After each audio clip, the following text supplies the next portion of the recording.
Bonsoir à tous et bienvenue à ce camp de jeunes de 7 à 77 ans, presque, qui est en fait, il faut vous l'avouer, mais vous le savez sans doute déjà, le premier camp pour jeunes adultes qu'organise Foi et Vie Réformée. Donc nous vous remercions d'avoir été volontaires pour servir de cobaye à nos intervenants et nous avons choisi un thème qui nous a semblé être à la fois peut-être peu traité, mais très important. On s'en rend compte, vous vous rendrez compte à tous les niveaux de l'existence, dans la vie quotidienne, et qui méritait, nous avons pensé, méritait un traitement à la lumière de l'Évangile, puisque c'est vraiment ici un camp qui cherche à approfondir notre compréhension de l'existence et de notre rapport à Dieu à la lumière de sa parole. Cela va sans dire, mais comme on dit, cela va toujours mieux en le disant. Il y a un certain nombre d'intervenants, nous sommes plusieurs, moi-même pour commencer ce soir.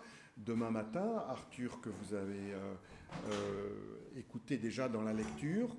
Et nous aurons en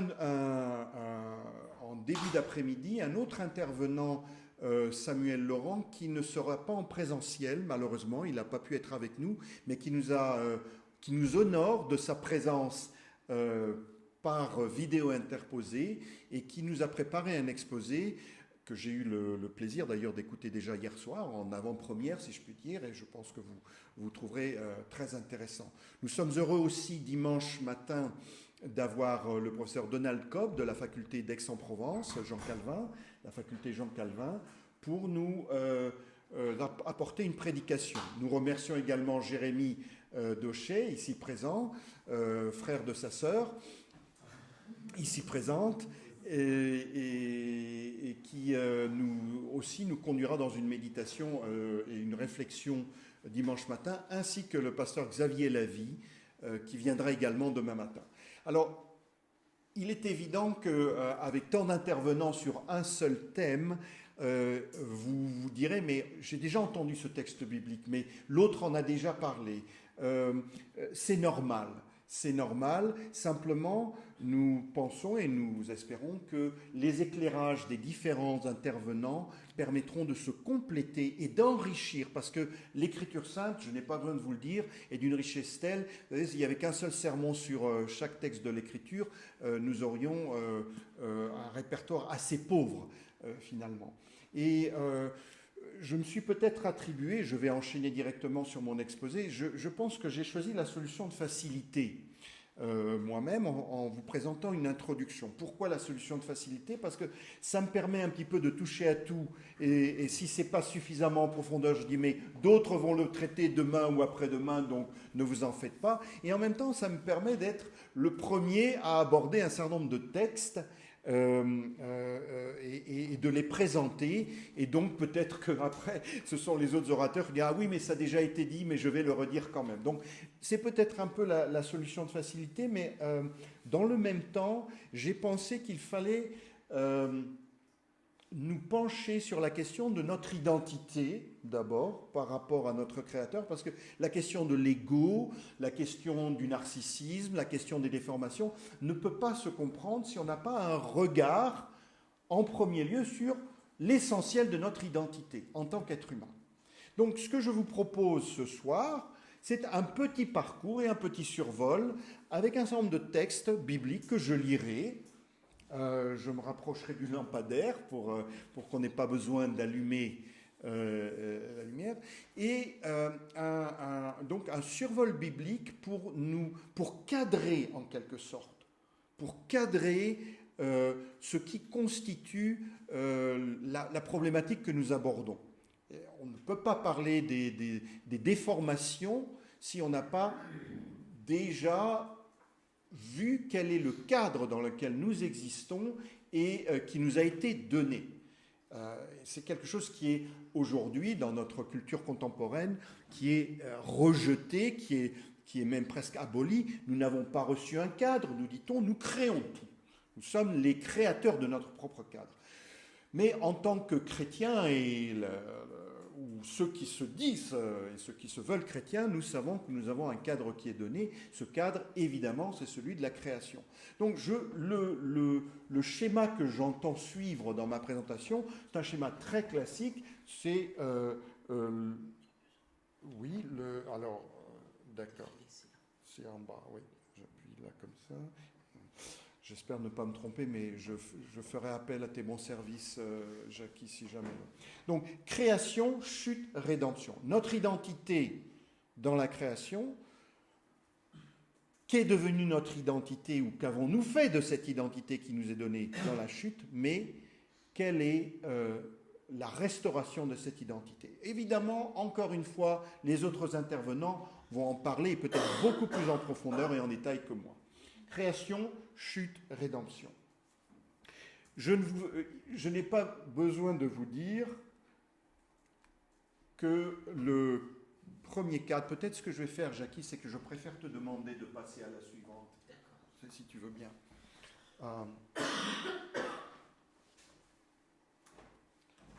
C'est évidemment Genèse, chapitre 1, versets 24 à 26, où il est question d'être d'une image et ressemblance avec Dieu. Image et ressemblance, deux mots différents en hébreu, mais qui recouvrent une réalité similaire. Je ne pense pas personnellement qu'il faille chercher des connotations excessivement différentes dans les deux mots qui sont utilisés. C'est une manière en hébreu d'indiquer une complétude, quelque chose de complet. Image et ressemblance. C'est quelque chose dont nous savons que ça n'a pas été attribué de cette manière aux animaux, c'est attribué à l'homme. Et donc, je vous lis ce texte.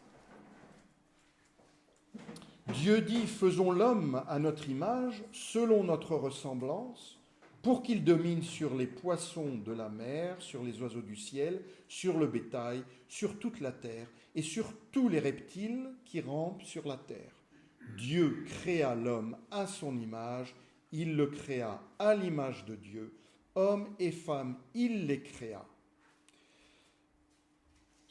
On voit bien dans ce passage que ce qui est attribué à l'homme n'est pas attribué de la même manière, n'est pas attribué aux animaux. Et c'est évidemment quelque chose aujourd'hui qui est profondément remis en question dans le monde, c'est-à-dire que le statut de l'homme vis-à-vis de l'animal devient de plus en plus flou parce que le matérialisme et le naturalisme fait dire que les traits animaux que nous avons en nous, les membres, la chair, les yeux, les sens, etc., n'offrent rien de fondamentalement différent avec les animaux. Or, l'Écriture nous dit autre chose. Il y a une image et une ressemblance, et cela veut dire, et ça c'est je pense le plus important, qu'il y a quelque part en l'homme une analogie entre Dieu et les hommes. C'est une analogie que lui a créée. En théologie, pour ceux qui s'intéressent un petit peu aux termes théologiques, on parle de théomorphisme. Alors ne vous effrayez pas, c'est un grand mot, mais qu'est-ce que ça veut dire? C'est que Dieu nous a créés en tant qu'être humain à son image, donc il y a quelque chose, une ressemblance, théo, Dieu, morphisme, la forme. Qu'est-ce que ça implique, ce théomorphisme? Ça implique que nous, en retour, quand nous parlons de Dieu, nous n'avons, et c'est légitime, c'est ce que fait la Bible, nous parlons en termes de anthropomorphique. C'est-à-dire que nous pouvons même, la Bible nous parle de Dieu comme ayant une main qui nous protège, qui nous guide ou qui s'abat sur ses ennemis. Par sa bouche, il a parlé. Est-ce que ses yeux ne voient pas les humains, lui qui a créé les yeux? Il y a ce discours, ce genre d'anthropomorphisme, c'est-à-dire de manière de parler de Dieu à partir de caractéristiques humaines, ce qui ne veut pas dire que Dieu soit un être de chair, de matière, et ça, la Bible le dit de manière très très clairement, mais cela reflète cette analogie, et cette analogie nous donne une relation. C'est ça qui fait que nous avons une relation avec Dieu, à cause de cette analogie. Bonsoir.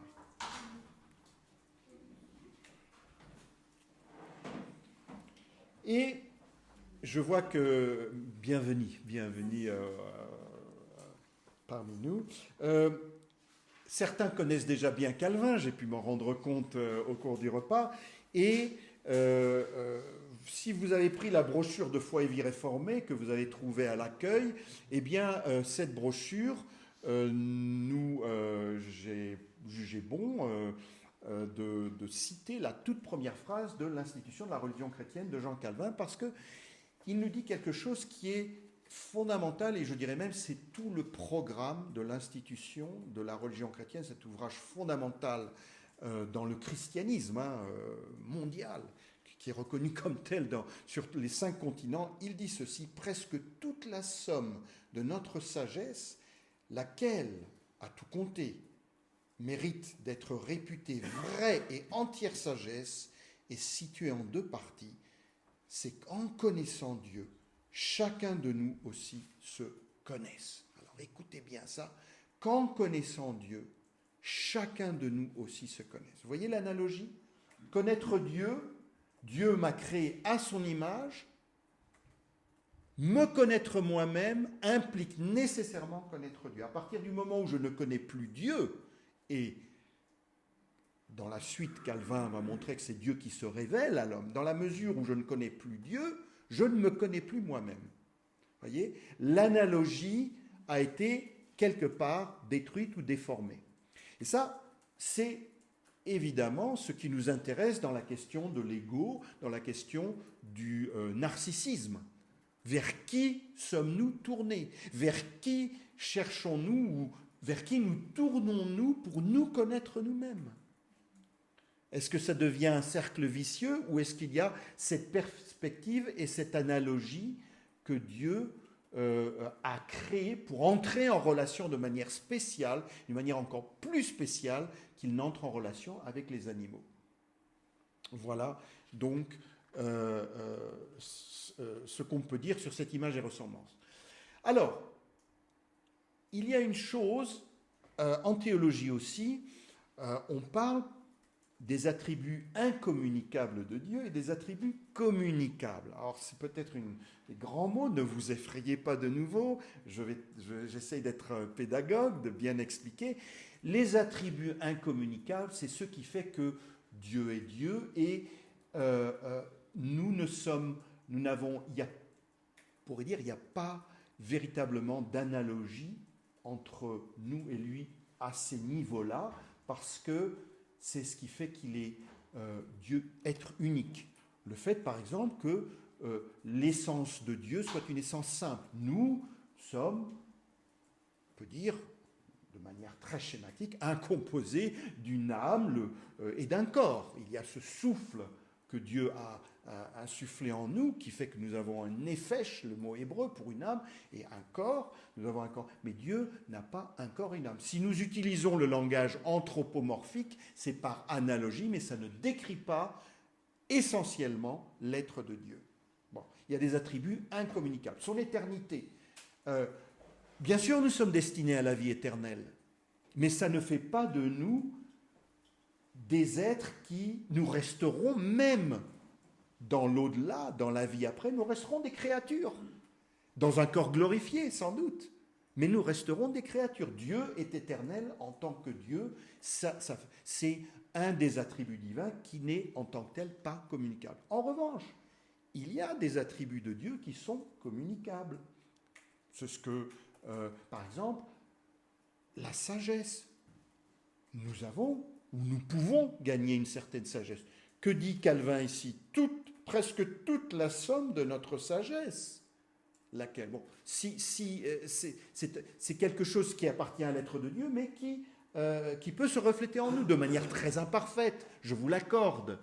Mais nous croissons en sagesse. Même la sainteté, que nous dit le livre du Lévitique? Soyez saints, car moi, votre Dieu, je suis saint. Donc il y a une communication de cet attribut. Ça ne veut pas dire que je suis saint par moi-même, parce que par mes œuvres, etc. Mais il y a un appel à la sainteté et à la sanctification, attribut communicable. Bon. Or, pour le propos qui nous intéresse, celui de l'ego, j'ai pensé à vous lire ce peu court extrait du psaume 24 qui nous dit,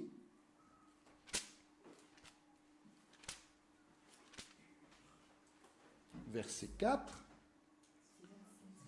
pardon, c'est le psaume 27, merci, psaume 27, verset 4. Je demande à l'Éternel une chose que je recherche ardemment, habiter toute ma vie dans la maison de l'Éternel pour contempler la magnificence de l'Éternel et pour admirer son temple. Alors, certaines traductions disent contempler la beauté de l'Éternel. Est-ce que la beauté, caractère et divin par excellence, il est bon, il y a la magnificence, la beauté, est-ce que c'est un attribut communicable ? Je pense que d'une certaine manière, oui, on peut le dire. Il y a en l'être humain, il a créé l'être humain d'une manière extraordinaire. Il y a une beauté dans sa création. Et cela, nous le trouvons exprimé de manière très forte dans ce psaume qui est un des psaumes favoris des chrétiens. Souvent, c'est le psaume 139. Et que lisons-nous au psaume 139 entre les versets 13 et 16 ?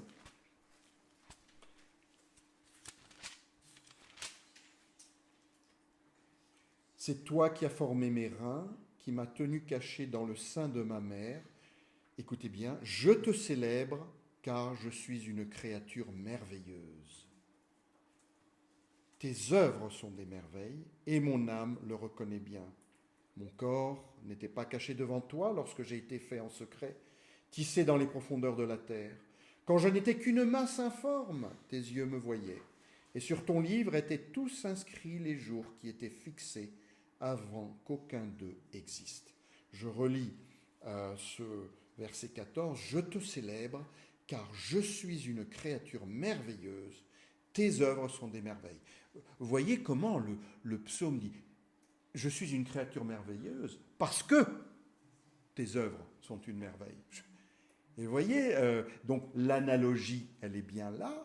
Le Dieu qui est magnifique, magnificent, plein de beauté, que le psalmiste veut contempler dans sa maison au psaume 27, c'est ce même Dieu qui fait de nous des créatures merveilleuses. Nous n'avons pas à dire que nous ne sommes pas des créatures merveilleuses parce que la Bible nous enseigne qu'en tant que créatures, nous sommes des créatures merveilleuses.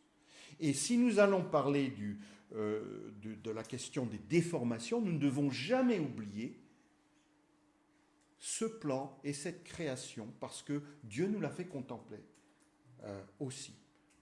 Parce que sinon, on peut tomber dans une forme de haine de soi qui devient une haine de Dieu, parce que ça devient une haine du Créateur.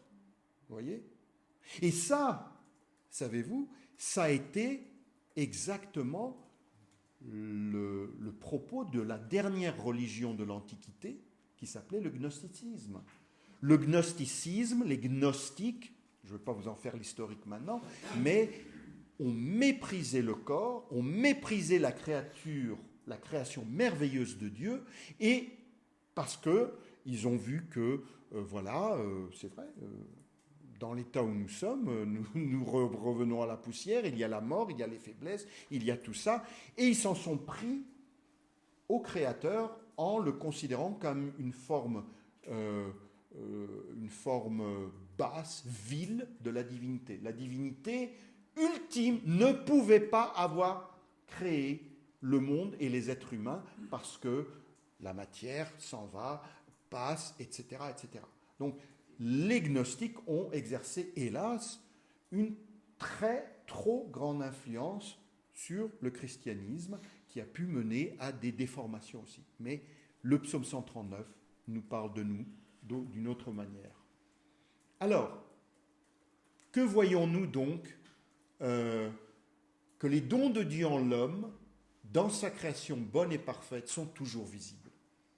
Ne l'oublions pas pour ne pas parler de nous-mêmes et de l'image que nous avons d'une manière si négative que nous pourrions en fait insulter le Créateur.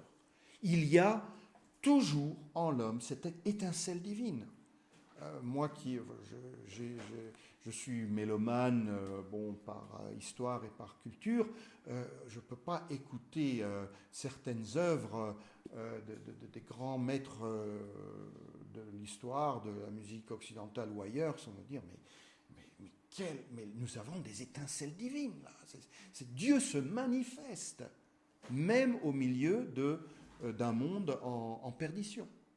Voilà. Jackie, on peut passer à la suivante. Mais voilà, nous passons au chapitre suivant, celui de la chute. Et ce que je voudrais... Alors, évidemment, on va simplement lire un passage de Genèse 3, puisque c'est le chapitre qui nous déclare, nous parle de ce qui se passe à l'aube de l'humanité. Notez au verset 17... du chapitre 3, il dit à l'homme, parce que tu as écouté la voix de ta femme et que tu as mangé de l'arbre dont je t'avais défendu de manger, le sol sera maudit à cause de toi. C'est avec peine que tu en tireras ta nourriture tous les jours de ta vie. Il te produira des chardons et des broussailles, et tu mangeras l'herbe de la campagne. C'est à la sueur de ton visage que tu mangeras du pain jusqu'à ce que tu retournes dans le sol d'où tu as été pris, car tu es poussière, et tu retourneras à la poussière. Mais notez que l'homme, dans ce passage, n'est pas maudit. C'est le sol qui est maudit et qui va, comme le serpent d'ailleurs, l'ennemi de l'homme est maudit. Mais le sol est maudit à cause de lui, et donc, il va souffrir, il va connaître cette déperdition, cette loi d'entropie, si je puis dire, qui fait qu'il va retourner à la poussière. Mais s'il avait été maudit par Dieu là, sur place, est-ce que nous serions là aujourd'hui? Non. L'homme aurait été purement détruit. Or, nous n'avons pas été détruits parce que dès le départ et dès le verset 15 de ce chapitre, nous avons la promesse d'une rédemption avec celui qui sera le descendant de la femme et qui écrasera la tête du serpent. Donc, il y a les effets de la malédiction sur la création, mais l'homme lui-même est l'objet de l'amour de Dieu et l'objet d'un plan de rédemption que Dieu détermine dans son éternité divine. Simplement, et là c'est le deuxième point, l'homme a besoin des vêtements qui sont fournis par Dieu pour être protégé. Et là, nous avons là quelque chose d'extrêmement significatif, la tentative de l'homme de se parer, de se protéger, de se couvrir, peut-être de se glorifier lui-même, quoi qu'il ait honte. Et nous avons les vêtements que Dieu lui-même lui accorde. C'est un thème que nous allons retrouver plus loin dans notre survol biblique. N'est-ce pas? Donc, posons-nous la question, l'image de Dieu en l'homme, ce qui fait qu'il y a cette analogie et qu'il y a donc cette communion avec notre Créateur, a-t-elle disparu? C'est intéressant dans la théologie luthérienne.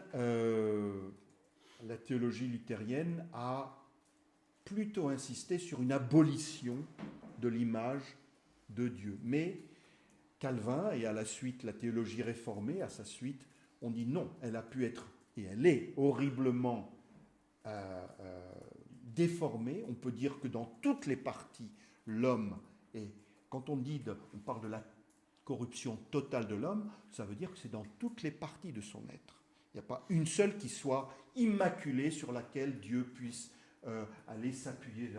Il y a quand même un petit bout là qui n'a pas été corrompu et sur lequel je peux aller faire mon travail. Non, ça, l'Écriture ne le dit pas. Mais l'image de Dieu en l'homme, nous dit Genèse chapitre 9, verset 6, est maintenue.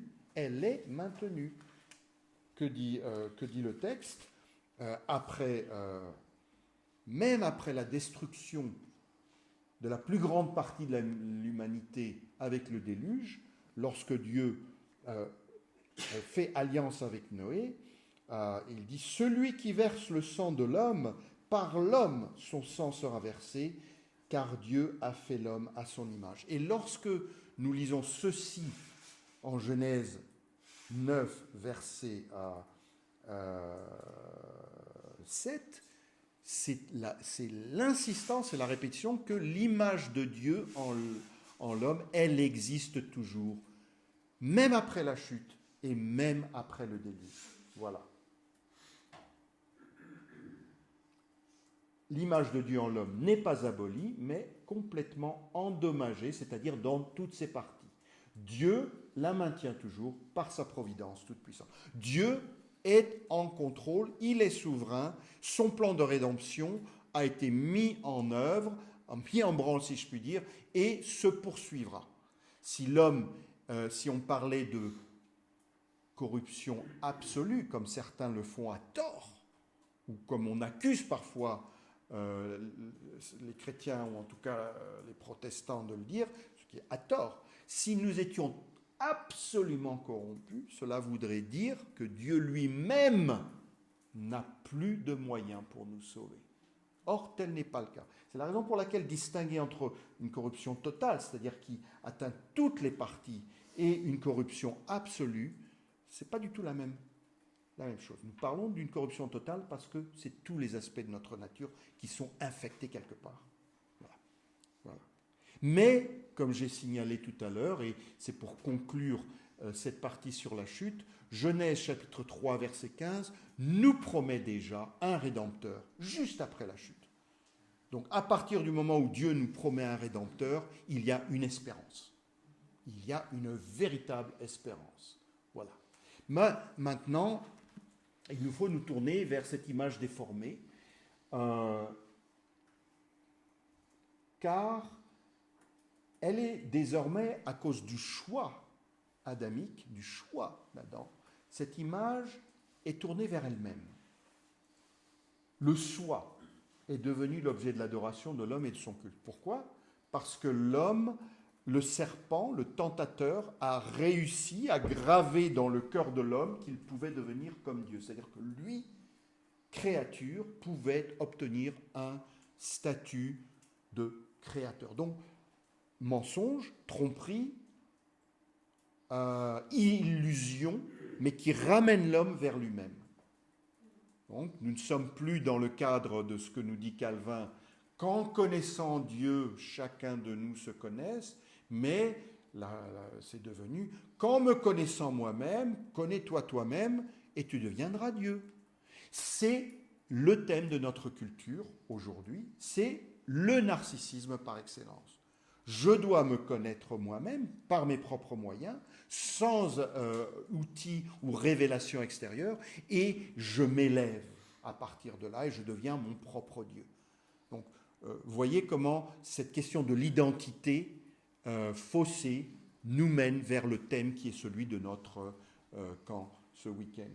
Alors, je vais tourner quelques pages dans l'Ancien Testament et je voudrais vous parler de quelques textes, quelques passages du prophète Ézéchiel et d'Ésaïe qui m'ont énormément frappé. Ils sont très bien connus. D'ailleurs, d'autres intervenants, c'est ce que je disais tout à l'heure, les reprendront. J'ai fait très attention de ne pas mettre dans mon exposé les petits prophètes, parce que ça, c'est l'exposé de Arthur demain matin. Mais Samuel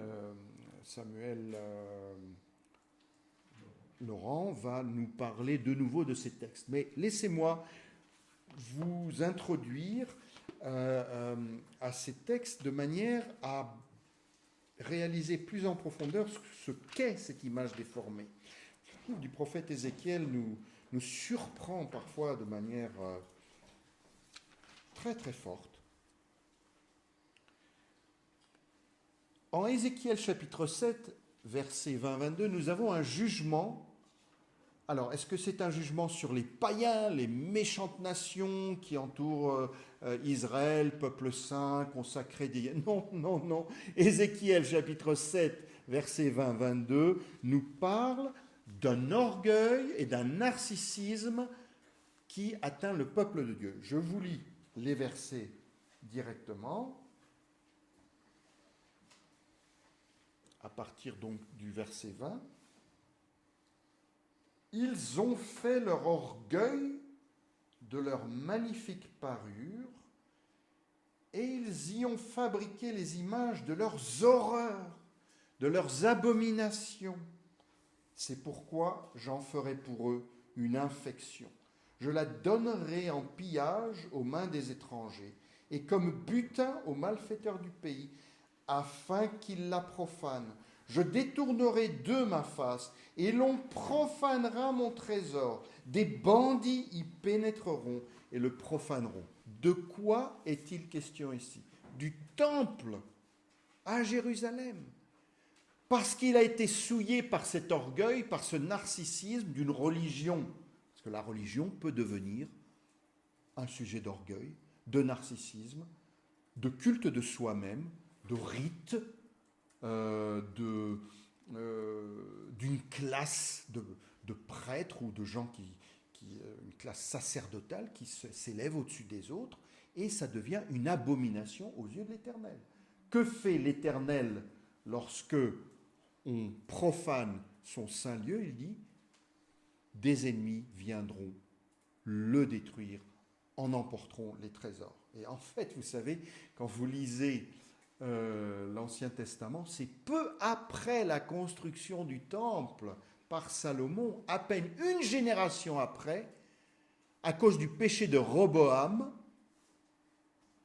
que dès le vivant du fils de Salomon, déjà, je veux dire le tsar, excusez-moi, là, je suis un petit peu dans l'anachronisme, le pharaon égyptien Shishak vient à Jérusalem et pille.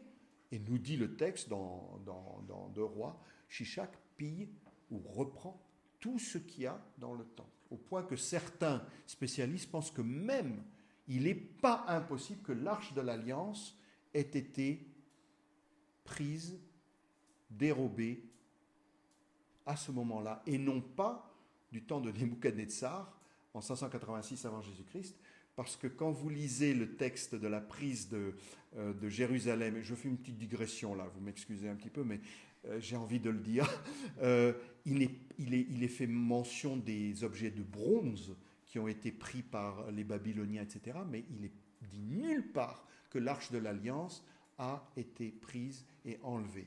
Comment cela est-il possible à la fin de 2 Chroniques ou 2 Rois?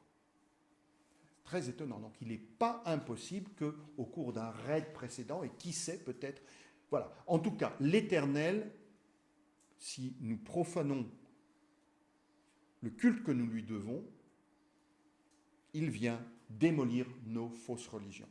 Et ça, c'est un thème que nous devrons aborder aussi, dans la mesure où Ézéchiel, chapitre 7, nous invite à nous demander, mais une religion qui se dit la religion de la Bible, la religion du christianisme, est-ce que notre religion peut devenir orgueilleuse, narcissique et profaner le culte que nous devons à Dieu? Est-ce que c'est possible? Est-ce que nous en voyons les manifestations?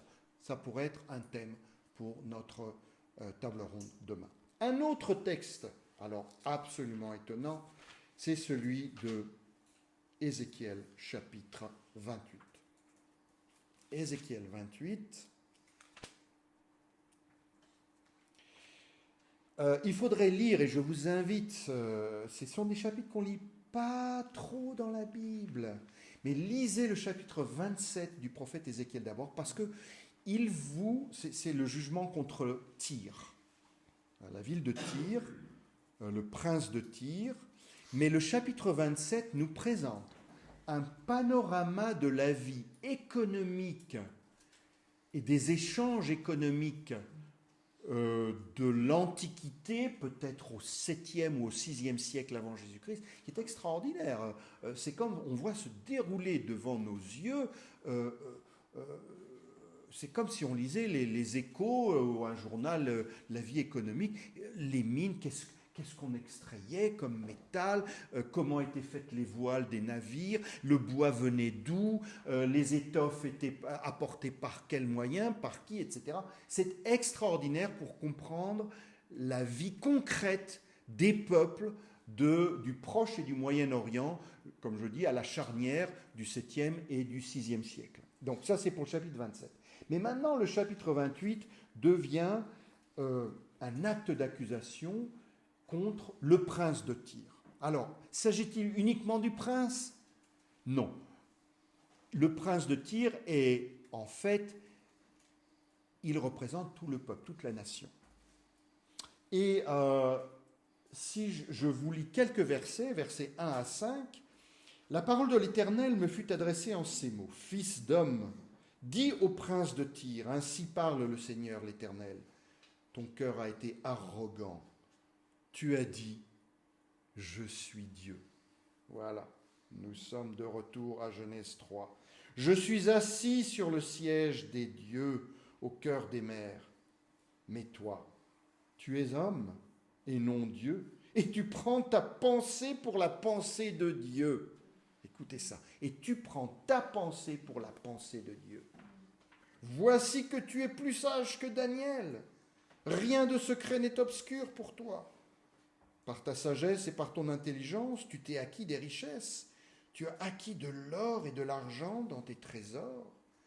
Par ta grande habileté commerciale, tu as accru ta richesse, et par ta richesse, ton cœur est devenu arrogant. Puis suit le jugement. Et à partir du verset 11, la parole de l'Éternel me fut adressée en ces mots. Fils d'homme, entonne une complainte sur le roi de Tyr. Tu lui diras, ainsi parle le Seigneur, l'Éternel. Tu mettais le sceau à la perfection. Tu étais plein de sagesse, parfait en beauté. Ah, la beauté. Tu étais en Éden, le jardin de Dieu. Tu étais couvert de toute espèce de pierres précieuses, de sardoine, de topaze, de diamants, de chrysolite, d'onyx, de jaspe, de saphir, d'escarboucle, d'émeraude et d'or. Tes tambourins et tes flûtes étaient à ton service, préparés pour le jour où tu fus créé. Tu étais un chérubin protecteur aux ailes déployées. Je t'avais placé et tu étais sur la sainte montagne de Dieu.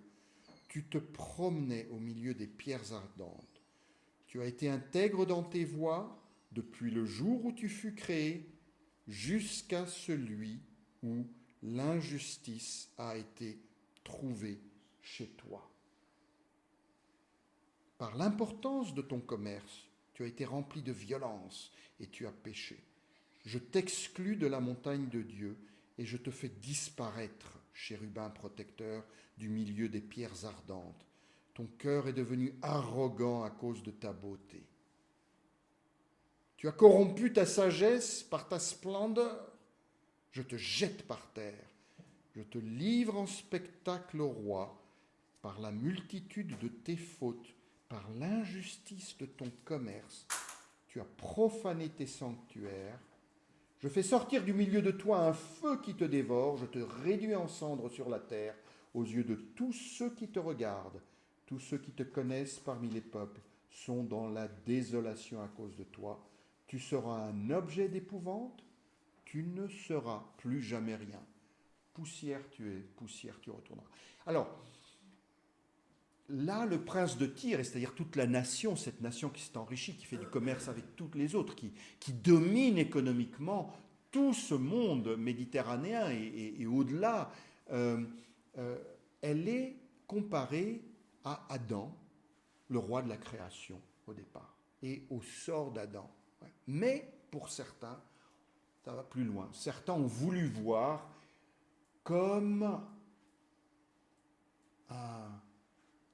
une porte ouverte, quelque chose, un éclairage peut-être sur la chute même de Satan. Tout le monde n'est pas d'accord, les théologiens ne sont pas d'accord, les exégètes là-dessus. Je ne suis pas un spécialiste à ce niveau-là, mais ce qui est important, c'est de voir comment ce texte-là nous fait retourner à la racine du mal en Éden. Vous voyez, même le mot Éden est prononcé au verset 13. Donc ce que nous lisons en Genèse 3, qui peut nous sembler très vague, peut-être presque un peu impersonnel, Adam, Ève, le serpent, etc., tout d'un coup nous en avons comme un écho ou un fruit, un des fruits pourris, mais qui ressemble étrangement ou étonnamment à ce qui se passe en Genèse 3, et nous l'avons dans un contexte extrêmement précis, décrit avec précision les échanges économiques, ce qui s'est passé, pas chaque événement, pas les lettres, etc., mais on peut, même sur le plan archéologique, découvrir des choses. Voilà. Et là, ce qui est important aussi sur la question du narcissisme, c'est qu'il est question non pas de l'individu, mais d'une nation. Une nation, une culture devient arrogante, narcissique, orgueilleuse, tournée sur elle-même à partir de ses réalisations et ses prouesses économiques, voire artistiques. Encore un sujet de discussion important. Nous, en tant que personnes, individus ou couples, etc., est-ce que ce que la Bible et l'Évangile a à nous dire sur cette question-là, c'est uniquement sur un plan individuel? Ou est-ce que ça nous parle d'une culture dont nous faisons partie et nous ne nous rendons pas compte que nous suivons l'esprit du temps tel qu'il nous est imposé par une culture qui est profane et dégénérée. Voilà. Alors, un autre texte qui m'a intéressé, qui m'a interpellé, Ésaïe chapitre 3. Nous sommes toujours dans les manifestations de cette identité qui a été dévoyée. Au chapitre 3, c'est ce qu'on trouve aussi en écho dans les petits prophètes dont nous parlera Arthur demain. Versets 16 à 24. L'Éternel dit, parce que les filles de Sion sont orgueilleuses et qu'elles marchent le cou tendu et les regards effrontés, parce qu'elles vont à petits pas et qu'elles font résonner les anneaux de leurs pieds. Je m'interromps, mais c'est quand même extraordinaire de lire ça, parce qu'il faut arriver on n'est pas dans cette culture-là. Je ne sais pas, moi, marcher à petits pas, ça veut dire quoi, mais je pense à ces femmes vénitiennes au XVIe siècle qui marchaient sur des chaussures, ou enfin, pas des chaussures, des piédestals de 60 à 70 cm. C'était des constructions en bois, et donc elles devaient être... bon, elles étaient peut-être très petites à l'époque, mais enfin, augmenter votre taille de 60 à 70 cm, c'est déjà pas mal. Vous pouvez pas courir, vous devez marcher à petits pas, là aussi. Bon, après, faire sonner les anneaux de leurs pieds, je sais pas... mais moi, j'aimerais beaucoup voir une reconstitution bien faite, où on voit concrètement à quoi ça a pu ressembler, ce genre de démarche. Mais c'est l'expression d'un narcissisme sans frein, sans borne. Voilà. Le Seigneur rendra chauve le crâne des filles de Sion. Alors là, quelle horreur. L'Éternel découvrira leur nudité, etc. Et donc, ce que je veux montrer, parce que ça a affaire à... Regardez le verset 23. Il y est question des vêtements précieux et les larges tuniques, les manteaux et les réticules, les miroirs et les étoffes transparentes, les turbans et les mantilles. Nous sommes de nouveau dans la thématique du vêtement que nous avions en Genèse 3. Vêtements fabriqués par l'homme ou vêtements accordés par Dieu? Ouais, quelle identité? Comment est-ce que vous voyez? Parce que la manière dont je m'habille dit quelque chose sur ce pourquoi je me prends. Ce que je pense de moi-même. Dis-moi comment tu t'habilles, je te dirai qui tu es. Hein? Bon, pas nécessairement, parce qu'il y a des conditions économiques et il y a beaucoup de choses, mais quand même, quand on a le choix, je pense que c'est... Mais le thème aussi du miroir, gardez-le en tête, le thème du vêtement et le thème du miroir. Mais je ne veux pas m'étendre là-dessus davantage, on peut passer à la diapo suivante. après la création, après la chute, la rédemption. Et il est évident que nous nous tournons vers celui qui est déjà présent dans l'Ancien Testament, qui est là constamment en filigrane, qui nous est promis dès Genèse chapitre 3 verset 15, mais qui est dans un passage fondamental, un passage christologique fondamental du Nouveau Testament, la lettre aux Colossiens, le premier chapitre, que je voudrais vous lire. Je regarde, je me tiens dans les délais. Colossiens chapitre 1, lisons les versets 13 à 20 si vous voulez bien.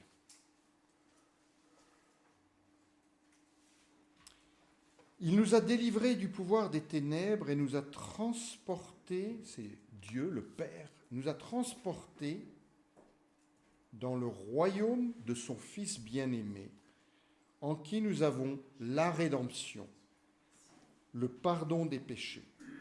Il est l'image du Dieu invisible, le premier-né de toute la création, car en lui tout a été créé dans les cieux et sur la terre, ce qui est visible et ce qui est invisible, trône, souveraineté, principauté, pouvoir. Tout a été créé par lui et pour lui. Il est avant toute chose et tout subsiste en lui. Il est la tête du corps, de l'Église. Il est le commencement, le premier-né d'entre les morts, afin d'être en tout le premier. Car il a plu à Dieu de faire habiter en lui toute plénitude et de tout réconcilier avec lui-même, aussi bien ce qui est sur la terre que ce qui est dans les cieux, en faisant la paix par lui, par le sang de sa croix.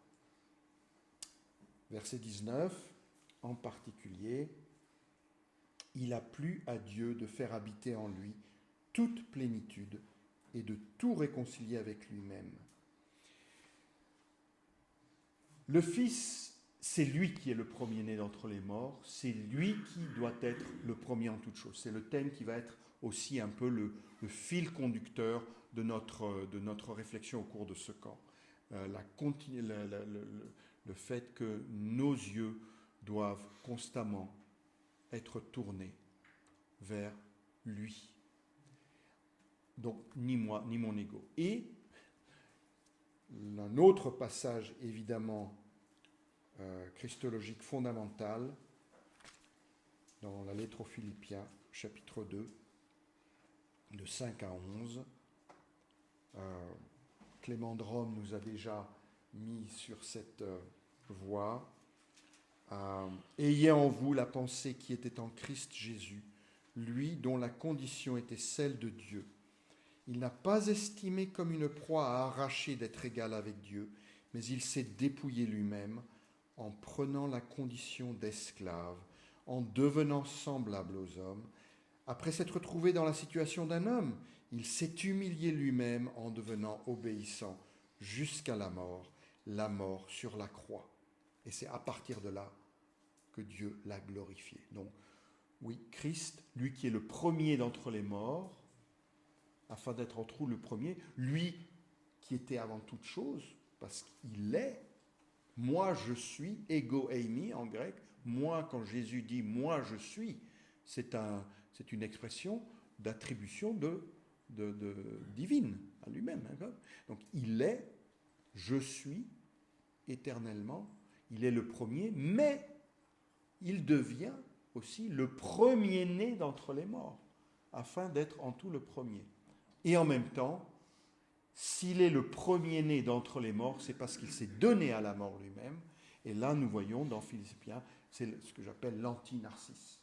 C'est vraiment l'anti-narcisse. Voilà. À partir de là, à partir de cette révélation tout à fait accomplie du Fils de Dieu dans l'incarnation, dans sa passion, sa mort, sa résurrection, nous connaissons notre Rédempteur et nous retournons à la thématique du vêtement qui va nous dire qui nous sommes, qui va nous redonner notre identité. Nous la trouvons, par exemple, ce n'est qu'un exemple, en Romains chapitre 13, versets 13 et 14. Romains 13, 13 et 14. Marchons honnêtement comme en plein jour, sans excès de table, ni de boisson, sans luxure, ni dérèglement, sans discorde, ni jalousie, mais revêtez-vous du Seigneur Jésus-Christ et ne vous mettez pas en souci de la chair pour en satisfaire les convoitises.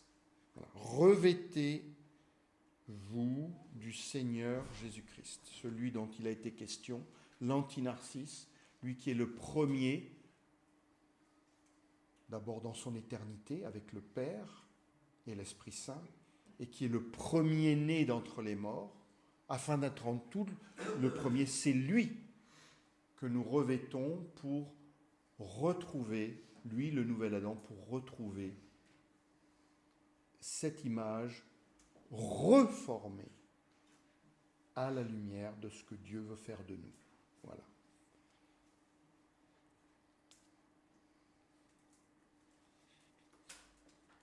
Ceci donc, à partir du moment où nous revêtons le Christ, l'Écriture, et je reste là dans le Nouveau Testament, nous explique et nous parle de sanctification. Et c'est là qu'en Jacques chapitre 1, versets 22 à 25, nous retrouvons le thème du miroir. N'est-ce pas ? Que dit Jacques ? C'est que pour me connaître moi-même, eh bien, il me faut me connaître en me regardant dans un miroir qui n'est pas celui que je tends à moi-même. Ce n'est pas moi qui me tends mon propre miroir où je contemple ma propre face, mais c'est vraiment maintenant le miroir de l'Écriture et de l'Écriture qui me donne pas des petits conseils. L'Écriture qui a autorité maintenant sur ma vie. N'est-ce pas ? Il s'agit de la loi, nous dit Jacques. Regardez Jacques 1, 22 à 25.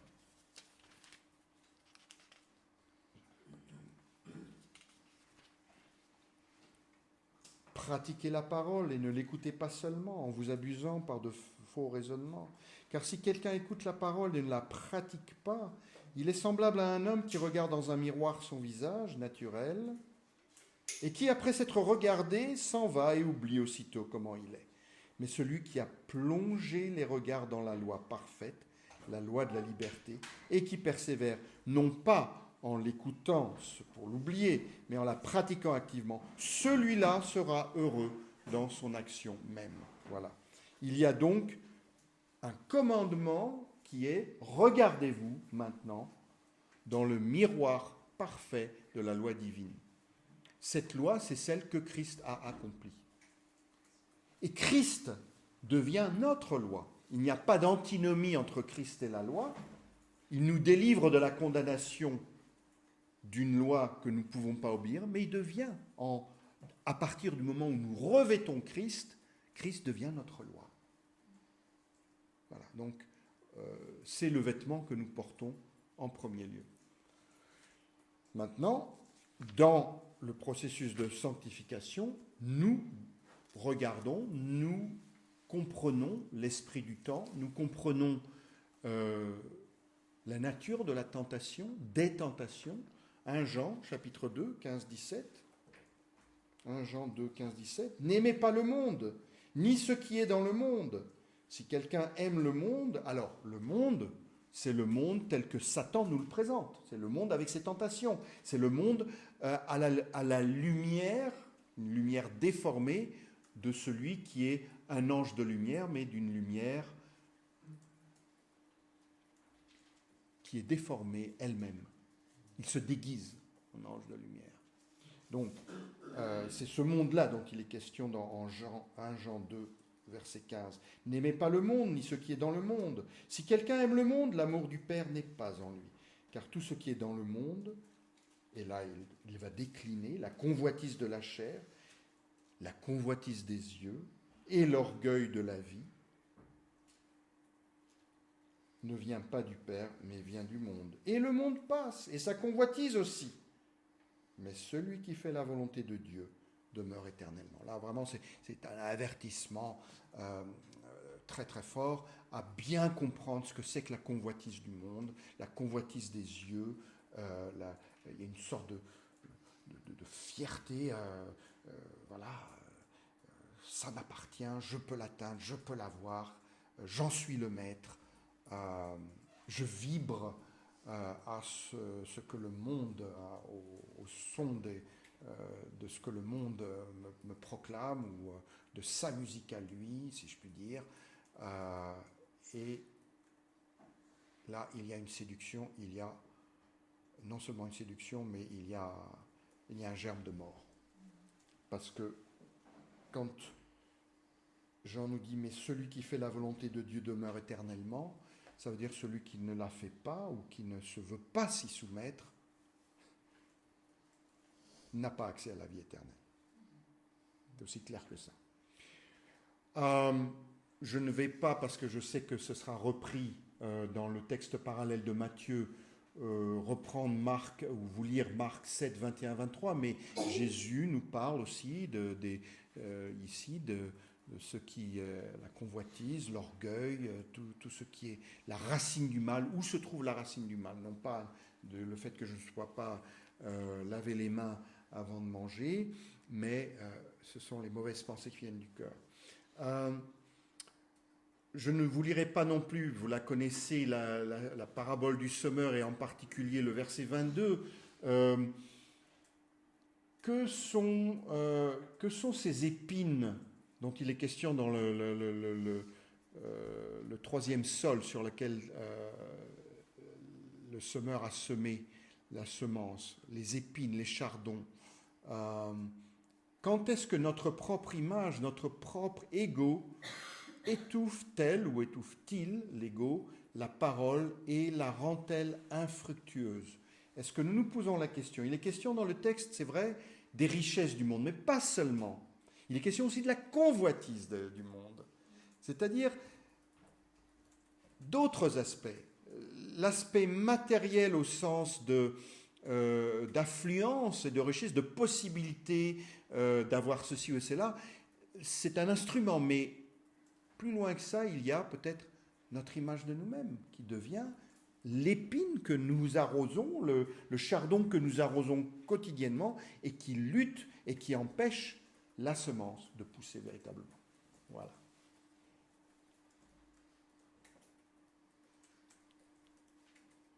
Oui. Finalement, c'est la dernière diapo. Notre chemin et notre destinée finale. Là, nous sommes dans la perspective, je dirais, eschatologique. Il est question dans le livre de l'Apocalypse, et en particulier chapitre 7, il est beaucoup question de persécution.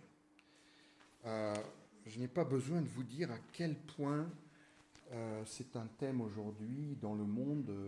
J'écoutais là dans le train qui m'emmenait à Aix-en-Provence une conférence remarquable de Sinclair Ferguson sur la persécution, notamment en Chine et ailleurs, et où il disait au XXe et XXIe siècle, il y a eu probablement, numériquement parlant, plus de chrétiens persécutés que durant toute l'histoire de l'Église, uniquement. Et c'est le cas aujourd'hui. Je reçois récemment des nouvelles d'un collègue missionnaire au Myanmar, en Birmanie, donc, ou au Myanmar, et il travaille, un missionnaire sud-africain qui raconte les conditions, les bombardements des villages chrétiens à côté de chez lui, les massacres des populations. Nous n'avons même pas idée de ce qui se passe au Myanmar en ce moment. Mais notre frère Daniel, qui est revenu récemment du Burkina Faso, pourrait nous dire beaucoup de choses sur ce qui se passe, la manière dont les chrétiens sont traités dans le nord du pays et ailleurs. Il est en rapport direct avec beaucoup de frères. Et quand on lit ce thème de la grande tribulation au verset 14, je vous lis les versets 13 à 17 peut-être pour introduire, Apocalypse chapitre 7, versets 13 à 17. Alors l'un des anciens prit la parole et me dit, « Ceux qui sont vêtus de robes blanches, qui sont-ils et d'où sont-ils venus ?» Je lui répondis, « Mon Seigneur, tu le sais. » Et il me dit, « Ce sont ceux qui viennent de la grande tribulation. Ils ont lavé leurs robes et les ont blanchies dans le sang de l'agneau. C'est pourquoi ils sont devant le trône de Dieu et lui rendent un culte jour et nuit dans son temple. Celui qui est assis sur le trône dressera sa tente sur eux. Ils n'auront plus faim, ils n'auront plus soif, et le soleil ne les frappera plus, ni aucune chaleur, car l'agneau qui est au milieu du trône les fera paître et les conduira aux sources des eaux de la vie, et Dieu essuiera toute larme de leurs yeux. La réflexion que je veux faire ici, c'est donc, nous sommes toujours dans la thématique de l'habillement et de notre identité par rapport aux habits que nous revêtons. Ici, il y a un renversement de perspective sur l'habillement, sur l'apparence. La robe blanche, c'est la conformité de ceux qui ont revêtu le Christ, Romains 13, versets 13-14, ceux qui ont revêtu le Christ jusqu'au point de le suivre sur le chemin de la persécution. Et je me dis souvent, quand peut-être aussi la tentation d'une forme d'orgueil, de narcissisme atteint moi-même, parce que j'ai aussi mon compte Instagram, je ne vous le cache pas, mais je ne mets jamais des photos de moi dessus, uniquement des jolis paysages. Mais quand cette tentation nous prend, si nous pensons et prions pour l'Église persécutée. Pensons et prions pour l'Église persécutée, parce que là où l'Église est véritablement persécutée, il n'y a pas de place pour le narcissisme. Il n'y a pas de place, non. Mais regardez quand même aussi ce paradoxe au verset 14, la deuxième partie. Ils ont lavé leurs robes et les ont blanchies dans le sang de l'agneau. Depuis quand vous lavez votre robe dans du sang et ça devient tout blanc? Mais ça, c'est le miracle du sang de l'agneau. Et bon, évidemment, c'est un langage imagé, vous me direz, mais il faut réfléchir à cette connotation. C'est extraordinaire de lire ça quand on se laisse pénétrer par le texte. N'est-ce pas? Voilà. Le narcissisme rampant dont nous pouvons être la proie sous l'influence du monde nous prépare-t-il pour la grande tribulation? Est-ce que nous sommes prêts? Et finalement, dernier texte, Apocalypse, chapitre 16, verset 15. Un passage extraordinaire où, au milieu du déversement des coupes des anges qui apportent des mots de nature cosmique, que ce soit des grêlons qui font un quintal, que ce soit l'eau qui se change en chant, qui nous rappelle les 10 plaies d'Égypte, au milieu de ce climat et qui est marqué par une rébellion accrue. Plus l'humanité est soumise au jugement de Dieu, plus elle se rebelle contre lui et maudit son nom au lieu de se repentir. Mais au milieu de ça, eh bien, l'Esprit Saint prononce une béatitude. Heureux celui qui veille et garde ses vêtements, afin qu'il ne marche pas nu et qu'on ne voit pas sa honte. Ça, c'est parce qu'il est dit juste avant, « Voici, je viens comme un voleur ». Un thème très fréquent, « Je viens comme un voleur », nous ne savons pas. Est-ce que je vais être pris dans un accès d'orgueil, de contemplation de moi, de suivisme par rapport à la culture ambiante, ou est-ce que, à ce moment-là, auquel je ne m'attends pas, je serai trouvé avec ces vêtements-là, dont il a été question aussi en Apocalypse chapitre 7. Heureux celui qui veille et garde ses vêtements, afin qu'il ne marche pas nu. Un retour de nouveau aussi à Genèse 3, vous voyez. C'est le Christ. Nous avons revêtu le Christ parce que le Christ nous a couverts par son sang et par son sacrifice. Donc, à partir de là, est-ce que je garde ce vêtement ou est-ce que je le laisse tomber? Voilà. Mais il y a 7 béatitudes dans le livre de l'Apocalypse. Donc, si on vous demande combien il y a de béatitudes dans la Bible, ne dites pas, il y en a 9 là, en Matthieu 5. Non, il y en a beaucoup plus. Il y en a notamment 7 dans le livre de l'Apocalypse. Et celle-ci, c'est pas la dernière exactement, mais c'est au moins l'avant-dernière. Donc, pour conclure, sur cette question de notre identité, je voulais simplement faire un survol biblique, comme je vous ai dit, pour nous préparer aux divers accents que les autres intervenants vont apporter à partir de demain matin. Voilà. Je vous remercie.